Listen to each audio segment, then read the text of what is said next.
A criançada não é brincadeira não. Andando, mexendo com a vaca que tá lá no pasto quietinha, né? Aí joga uma pedrinha na vaca, a vaca só fica de zóio.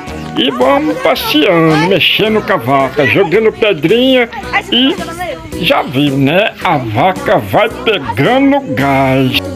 Aí a vaca pensa, eu tô aqui sem fazer nada mesmo, esse povo azucrinando eu. Espera um pouquinho que eu já vou resolver isso aí. Espera aí, tá jogando pedra, é? Espera aí que eu vou dar um jeito nessa situação agora.